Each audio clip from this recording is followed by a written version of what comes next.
Welcome back to the sibling group chat. I'm Owen. And I'm Cassidy. And we're back at it with the Odyssey review, episode 18, Recollections.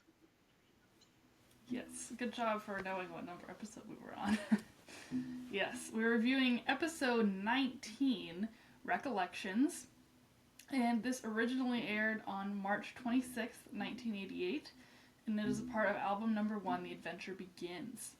And in this episode, Whit's best friend, Tom Riley, tells Connie the story of how Whit's End was created amid tragic circumstances. And the themes are God's plans and fighting for your convictions and making good out of bad circumstances. Yes, so this is a fun, no, not fun. This is a good episode. It's kind of a somber episode, but it's really interesting to hear kind of the history of how Whit's End came to be, is essentially what this is. Yeah. And there's a lot of setup in this episode for much later Odyssey episodes. Yeah. Which, to be clear, anyone who's listening to this while listening to Odyssey for the first time, which I don't think is many people, there's going to be a ton of spoilers in what we say today for later Odyssey. So if that bothers you, maybe don't listen to this. Oh, you must have way more spoilers than I do because I don't have a ton of spoilers. Okay, maybe a ton is a big word, but I'm definitely going to talk about later big Odyssey events. And so if that's going to bother somebody, don't listen. Or do listen, I don't care. So, anyway, I guess we'll get into it. The Chris intro, something about having some people have better memories than others, and it's kind of a double meaning of that, because she's kind of talking about how some people have trouble remembering things, and also some people's memories are just like better memory, like some things that people would want to remember versus things that are a little more painful to remember, I guess. Yeah, I felt like this opening wasn't really relevant to the episode. Because, like you said, the sketch, like, she references both kinds of memory, but the sketch itself only talks about, like, having a bad memory. Whereas, like you forget things. Whereas, like, the episode is about recollections, hence the name. So, I don't know, I felt like they didn't quite mesh together very well. Mm-hmm. Yeah, I'd agree with that. But then, so getting into the episode, it starts with Connie coming in to work late, which, common occurrence, you know, Connie always comes into work late. And she's expecting to find Whit. She goes to the counter and hears somebody, like, working under the counter, like, working on fixing something. And she just starts talking to Whit, but it's not Whit. Tom Riley was there. Did we ever figure out what he was doing? No. He was doing something. I kind of feel like he was fixing something, yeah. Yeah. And Whit's not there because he... What? I said he was probably looking for the paper towels. That would have been Bernard. Well, you know. Paper towels. Anyway, Whit is at the cemetery because it's the 4-year anniversary of his wife's passing. And somehow that fact leads into Tom telling Connie about Jenny. I don't remember exactly what happened there. Yeah, I don't remember exactly how we get there, but I have to say, except for when I listened to this episode and here it's only been 4 years, I always feel like Whit's End has been open way longer. Like, I don't know. Like, I guess I forget how relatively recently he opened Whit's End until I listened to this episode, but yeah, I don't remember how it came out. I don't know if Connie asked about Jenny or how she died, or I think Tom just starts talking about the kind of person Jenny was. I think that was part of it, and then he ends up telling her about how Whit's End came to be through Jenny. Oh, he says that Whit's End was originally Jenny's idea. Yeah. So Tom starts talking about how he first got to know Mr. Whitaker through his wife's efforts, through Jenny's efforts, to keep the Fillmore Center, future Whit's End, from being torn down. We found out that Whit was not the same person back then as he is now. He was focused on his teaching, and he was a pretty good teacher from what Tom said. No, I thought he had retired from teaching. I thought he said he was still focused on teaching.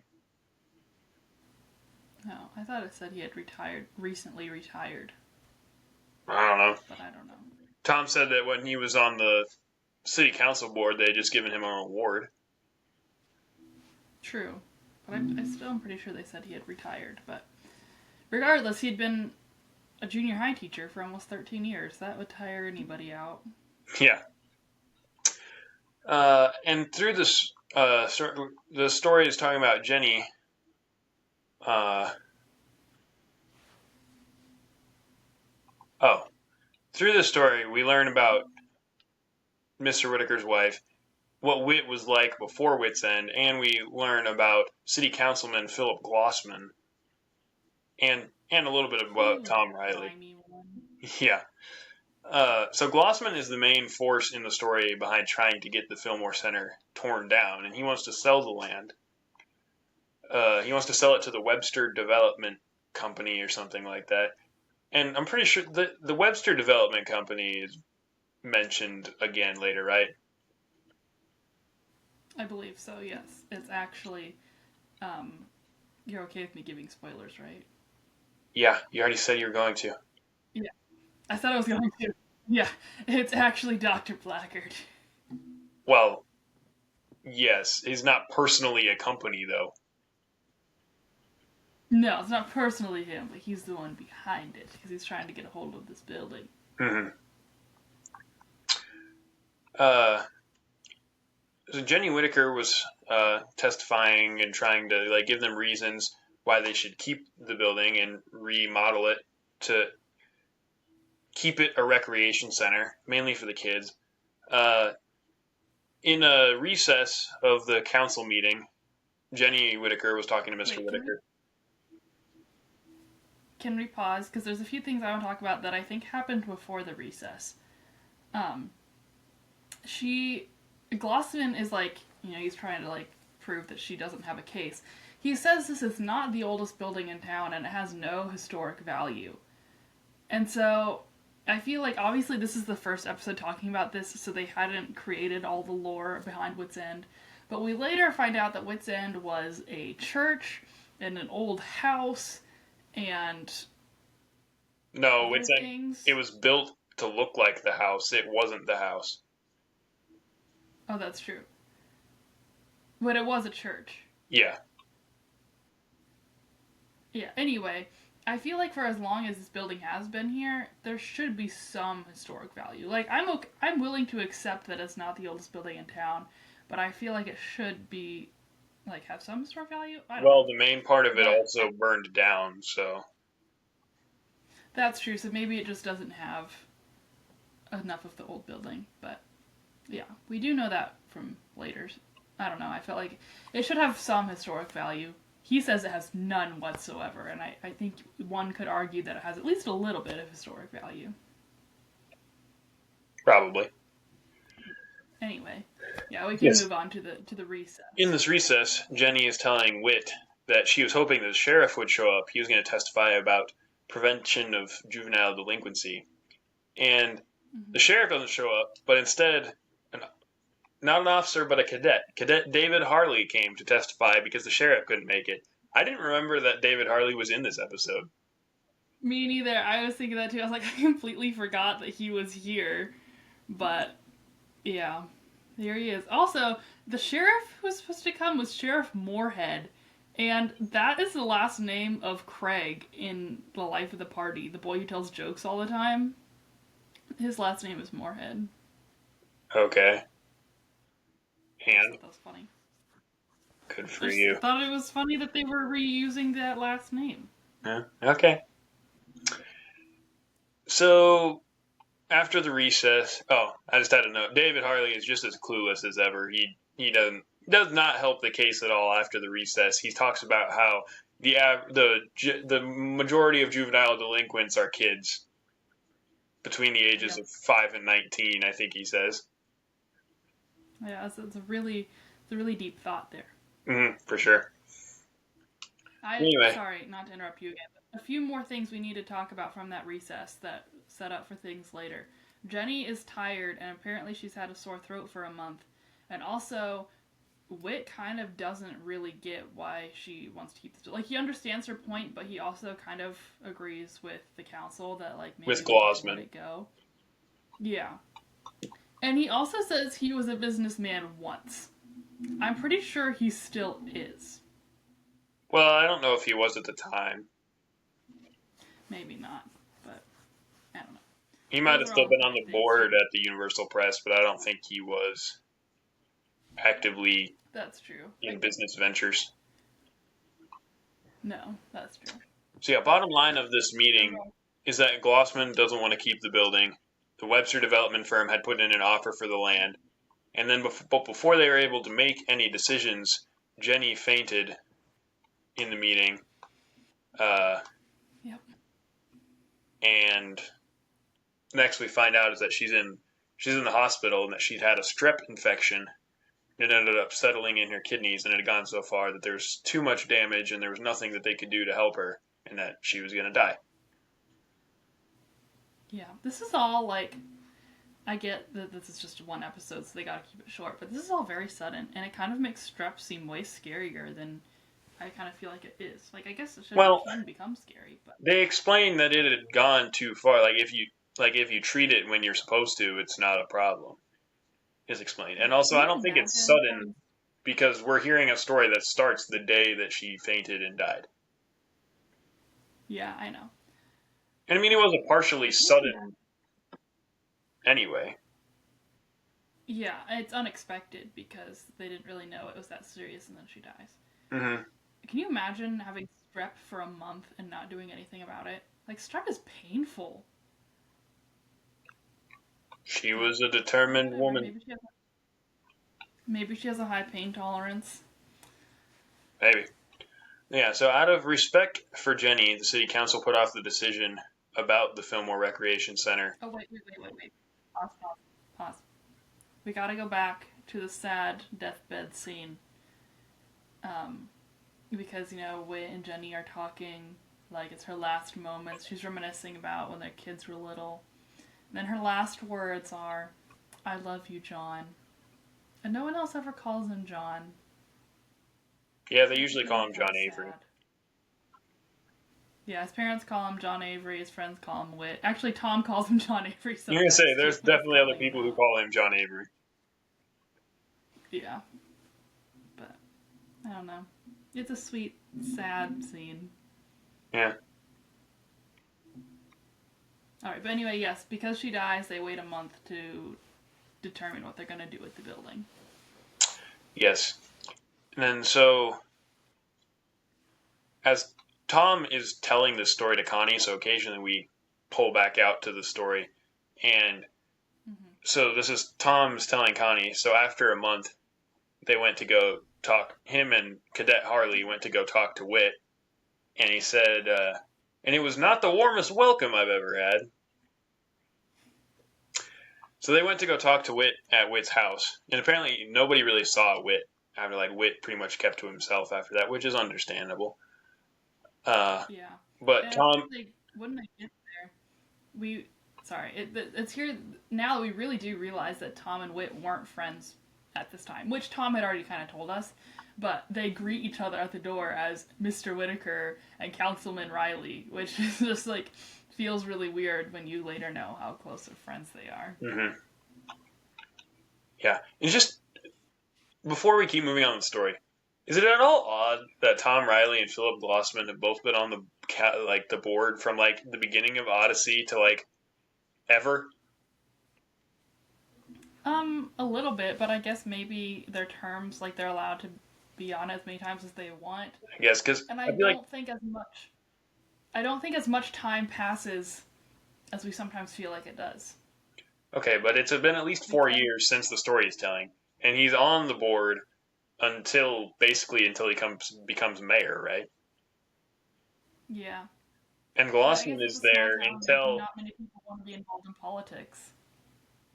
But Glossman is on the city council until he gets kicked off, essentially. Yeah. I don't know. I guess it is a little weird. I don't know. It just seems like a long time. But anyway. So, Cadet Harley and Tom wanted to see if Whit would continue the fight that his wife had been fighting to keep the Fillmore Center. And Whit's like, no, why would I do that? It's an old building. And partially he says this because he thinks that because she had put so much effort into the fight is why her health had declined so bad and she had died. So he's upset about that. And he basically blamed it for her death. But after Tom and Officer Harley leave, Whit went down to go see the Fillmore, and his initial thought was that he was right. It was an old broken down building, and there was no reason to save it. But there he met a little girl who liked to play there, and her name was Jenny. And it was through this meeting of little Jenny that he realized why Jenny had fought to keep the building, and he realized why the kids in Odyssey needed a place like what the Fillmore had used to be. Mm-hmm. And What do then you so feel like this building was? what? Like, to me, it kind of just feels like what's one, like, I realize it's the same building that becomes Wits End, so it must have had rooms, but to me, it is kind of, I always imagine it as just like one large open building, and kids just played in it. I didn't get the impression that she was actually inside the building. Was she outside? That's what I was thinking. I suppose. But I still, like, how have you, maybe you don't imagine what this building was like, but I just always imagined it as just like an empty building and kids would go play in it. I don't know. Yeah, so at the next... What? I didn't say anything. You were starting this to. Time. No. The next council meeting, they were voting on whether or not to sell or keep the building, and Glossman's motion to sell the building passed. The only votes we hear... Which I would like... Can I just say, the voice that, like, seconds his motion is definitely Hal Smith, and as a kid, it always, like, I remember being confused, like, why was Mr. Whitaker seconding this motion? I didn't pick up on that. I was just going to say the only thing we hear is Glossman's vote to sell and Tom Riley's vote against selling.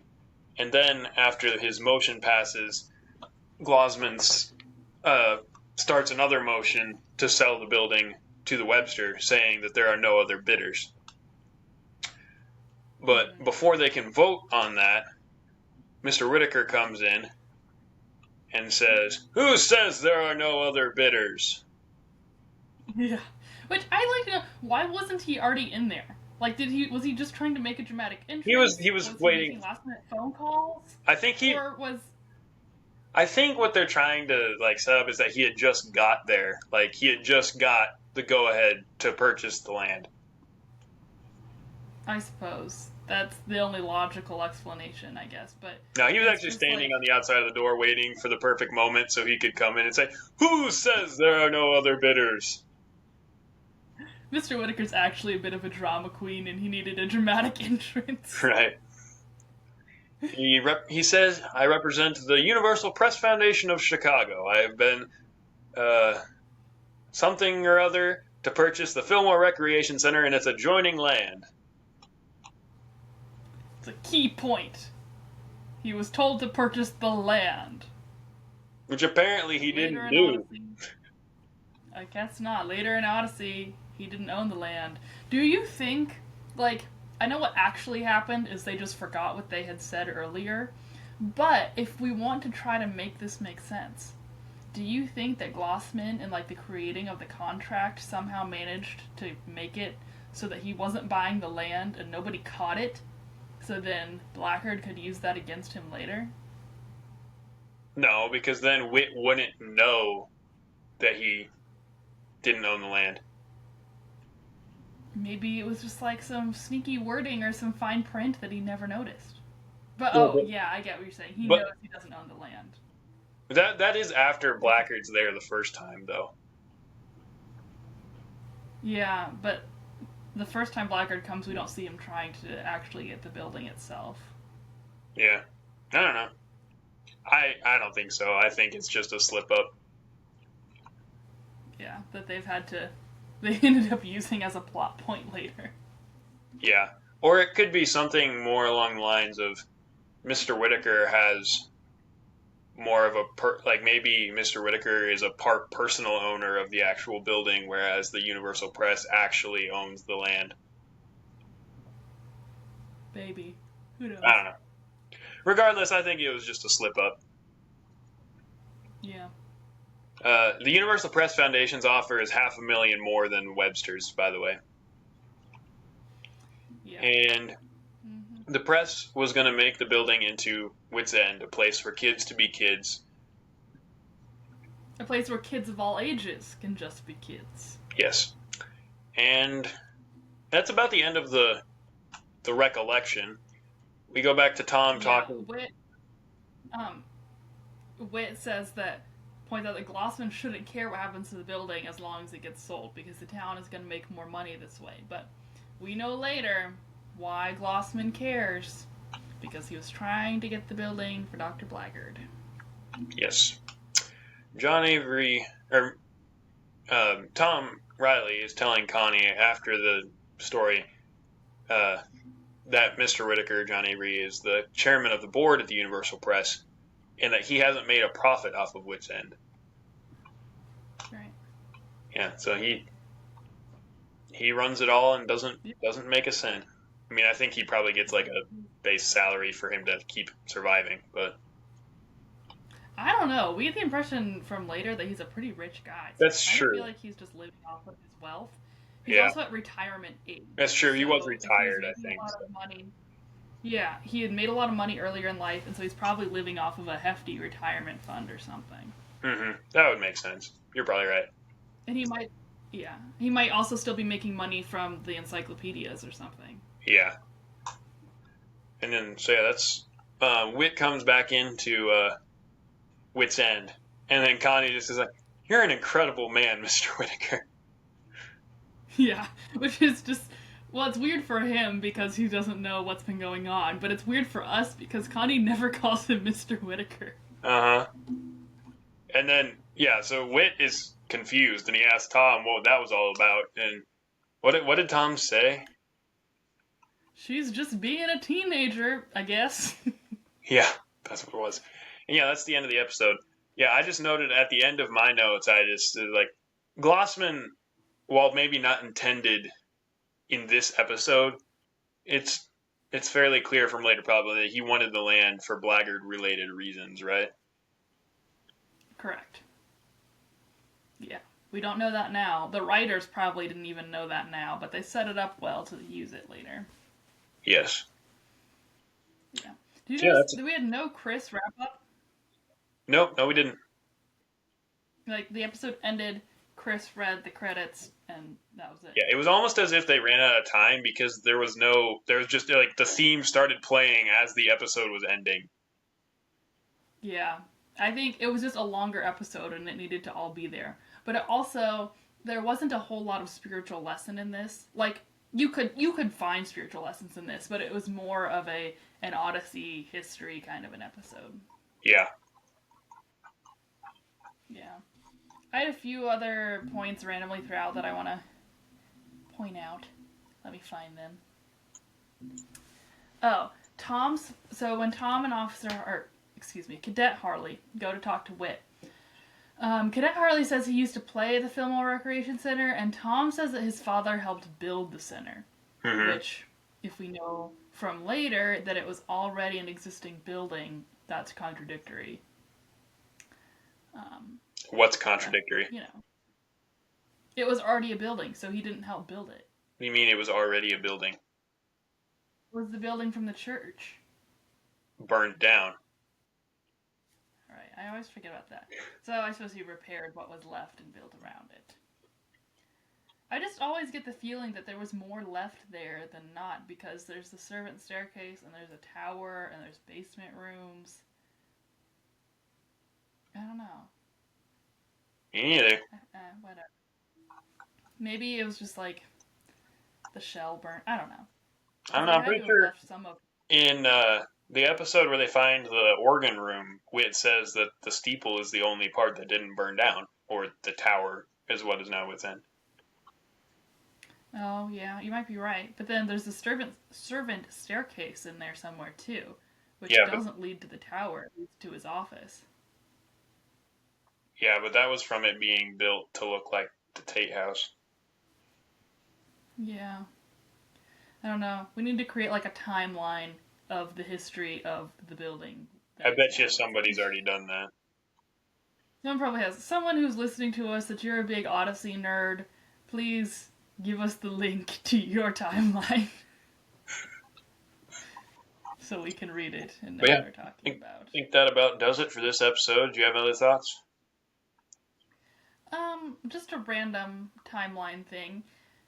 Do you remember the episode about Clara, the little girl that Jack Allen has at his orphanage, and Whit comes and meets her? Mm-hmm. So that episode happens right after Jenny dies. They tell us that in that episode. But do you think it happens in that month after she died, before he started Wits End, or happened Probably. after he decided to start Wits End? Probably in that month. That's kind of what I was thinking too, just because of his attitude and stuff. I feel like it just makes more sense. Mm-hmm. Yeah. Okay, I think that's about it for my random um, things. So Yeah. yeah, All right. a Well, thank nice you all for episode. listening. Follow us at Facebook, Instagram, subscribe on YouTube. Um, Comment down below any questions, anything we got wrong, any timeline points that you would like to add that maybe we didn't get correct. Yeah, thank you for listening, and see you next time. Yeah, next time is also it's episode 20. Mike's makes right. We didn't say that, but that's what it is. So yeah, we'll see you next time.